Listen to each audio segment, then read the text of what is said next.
Hi guys! Welcome to my vlog!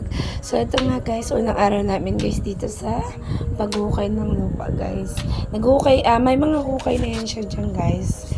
Hinukay lang ulit namin kasi nga masyado lang siksik yung last na nahukay niyan. So para mas makay na ulit yung lupa. So para at least by Monday ready na yung ipaplat na lang namin siya. Tapos pasabuyan ng mga pangpunla. Third 2 weeks, pwede na natin siya itanim. Diba guys? So yan guys. Etong buwan ng October guys, hanggang October, November, December, January, February, March, April, May, hanggang July is tagtanim talaga guys ng pechay, mustasa, at saka yung isa pa guys, anong tawag doon? Ay yung pang sanggupsal. Ang tawag doon?